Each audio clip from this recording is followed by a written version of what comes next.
2 a.m. The only light in my Chicago penthouse came from my laptop screen. A notification pinged, shattering the silence.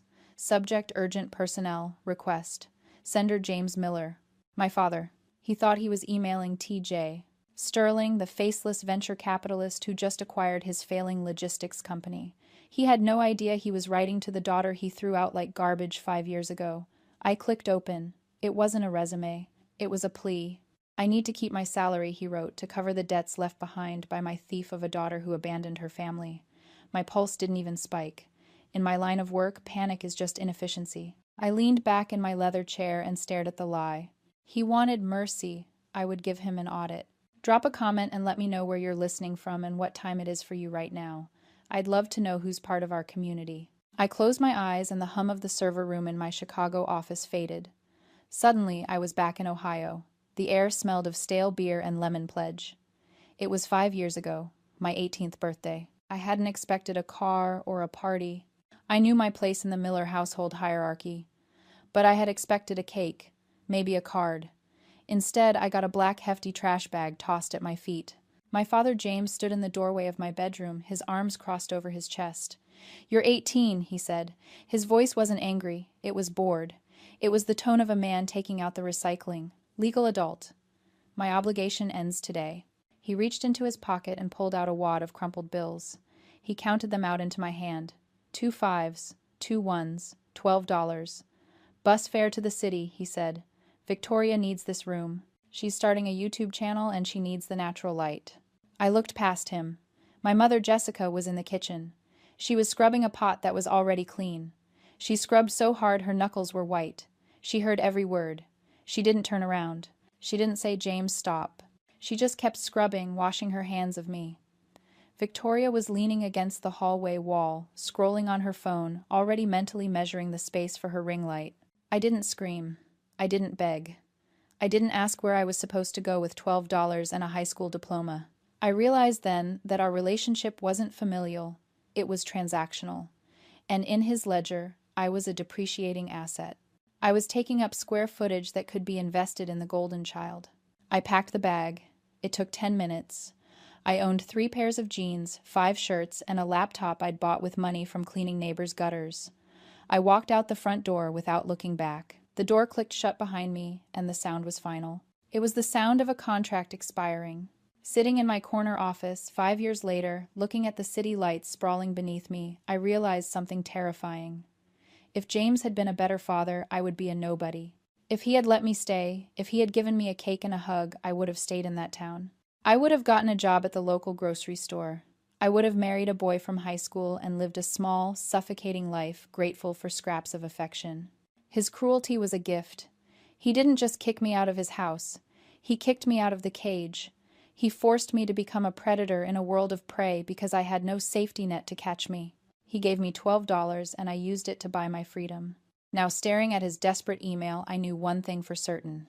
He liquidated his investment in me too early. And now the market had turned. I didn't become a CEO overnight. There is no montage of success that skips the grit. For the first 6 months in Chicago, my address was a locker at the Greyhound station and a sleeping bag tucked behind the HVAC unit of the public library. I learned very quickly that hunger sharpens your senses. When you haven't eaten in 2 days, your brain stops worrying about social anxiety or fear of failure. It only cares about survival. I didn't have the money for a college degree. I didn't have the connections for an internship. But I had something better. I had the library's free gigabit internet and an obsession with efficiency. I taught myself Python and C++ because code didn't care who my father was. Code didn't care that I smelled like dry shampoo in desperation. It only cared if the logic was sound. I became obsessed with logistics. I watched trucks gridlocked on the highway and saw wasted money. I saw empty shipping containers and saw inefficiency. I realized that the entire American supply chain was held together by duct tape and fax machines. So I built something better. I wrote an algorithm to optimize freight loads, reducing fuel costs by 30%. I didn't write it for a grade. I wrote it because I needed to sell it to eat. That was how I met Susan. She was a venture capitalist who happened to be giving a talk at the library's entrepreneurship center. I cornered her by the coffee machine. I didn't have a business card.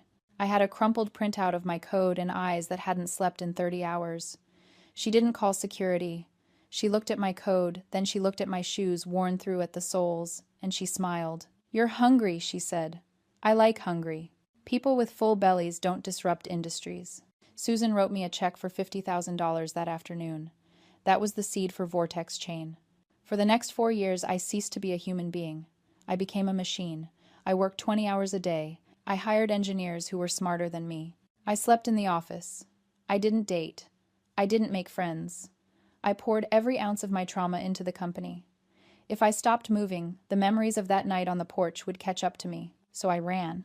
By 23, Vortex Chain was the premier logistics software provider in the Midwest. We were lean, fast, and ruthless. But we needed assets. We needed a physical fleet to test our new autonomous dispatch system. That was why I authorized the acquisition of Heritage Haulers. It was a cold business decision. Heritage was a dinosaur. Their stock was tanking, their management was bloated, and their technology was from the 90s. But they had trucks, 500 of them. Buying them for $4,800,000 was a steal. I signed the paperwork without even looking at the personnel files. It wasn't personal. It was just an asset strip. Then 3 days ago, HR sent me the roster of redundant management marked for layoffs. I was scrolling through the list, sipping my espresso, looking for costs to cut. And there it was, row 42. James Miller, regional manager, 10 years of tenure. Salary $102,000. I froze. The coffee turned sour in my mouth. I hadn't bought this company to find him. I didn't even know he worked there. He had changed jobs right after I left. But looking at his name on my screen under the column labeled expendable, I felt a shift in the universe. Fate hadn't just handed me a trucking company. It had handed me the gavel. I didn't delete the email. I printed it. I needed to hold the physical weight of his lies in my hands. The paper felt flimsy, but the words were heavy, with a specific kind of toxicity I hadn't tasted in years. I walked over to the floor-to-ceiling window, holding the sheet of paper up against the backdrop of the Chicago skyline. "Dear Miss Sterling," it began. He was addressing my mother's maiden name, the alias I used for the holding company. "I am writing to plead for my position. At 54, with a wife in poor health and a family to support, this job is my lifeline." It started as a standard corporate beg letter. But then the Trojan horse arrived. The third paragraph wasn't about his sales figures or his management style. It was a story. A carefully crafted, weaponized sob story designed to smuggle his incompetence past my radar by disguising it as tragedy. "My financial situation is dire," he wrote, "due to a family crisis 5 years ago. My youngest daughter, Taylor, fell into the wrong crowd. We tried everything, rehab, therapy, tough love, but she was beyond saving.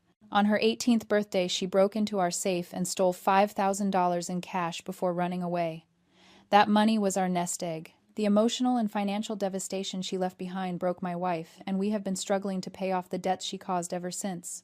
I lowered the paper. The air in the room felt suddenly thin. $5,000. Rehab. The wrong crowd. A laugh caught in my throat, sharp as a paper cut. I had left that house with $12 and a library card. I had never touched a drug in my life. I was the student who stayed late to clean erasers. But James couldn't tell people he kicked his straight-A daughter out because he wanted a man cave or a studio for his golden child. That story made him look like a monster.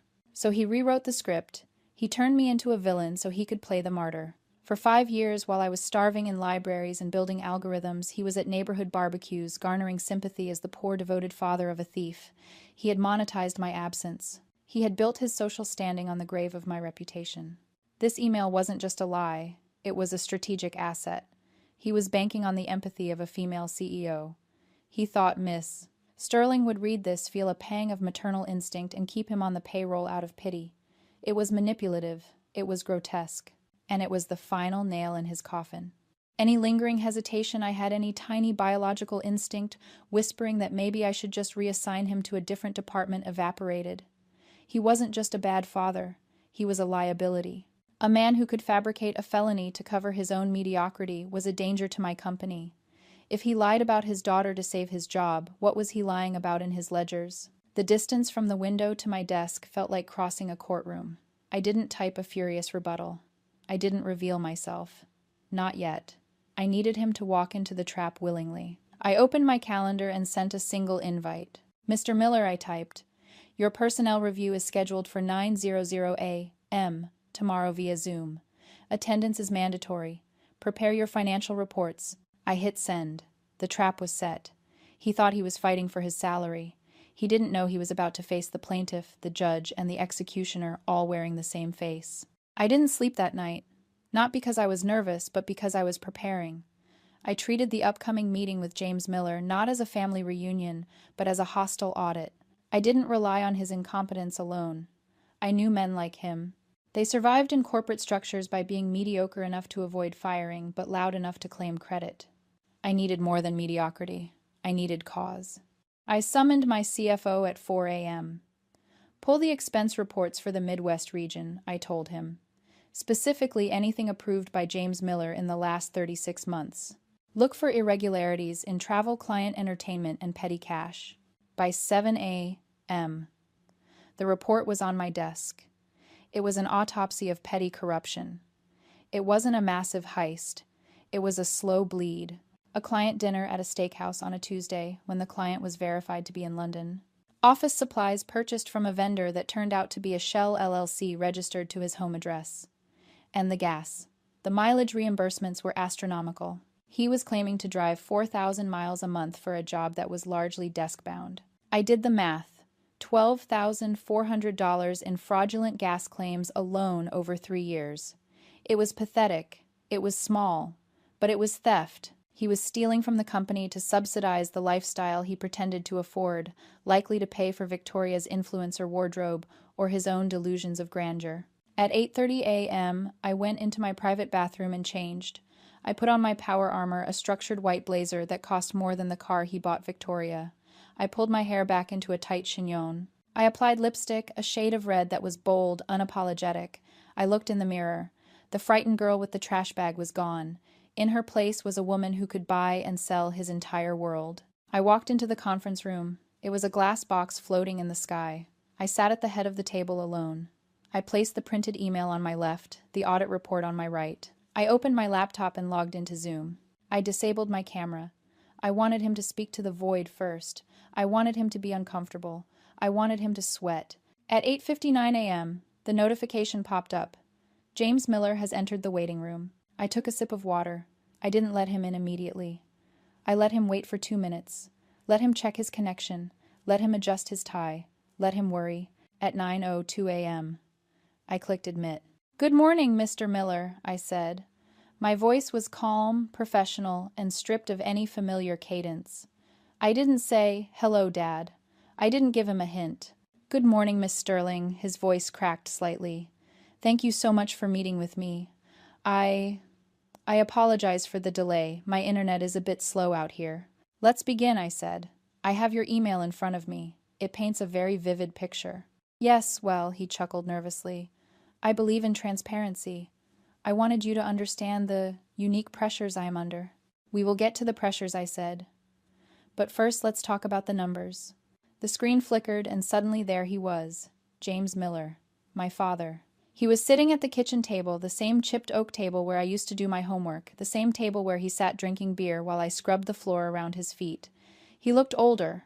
His skin was sallow, his eyes rimmed with red, likely from stress or a sleepless night spent concocting the lies he was about to feed me.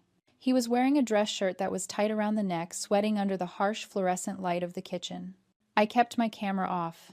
On his screen I was just a black box labeled T.J. Sterling, a void, a judge in the dark. "Good morning, Miss Sterling," he stammered, adjusting his webcam. He forced a smile that looked more like a grimace. I can't tell you how much I appreciate this opportunity.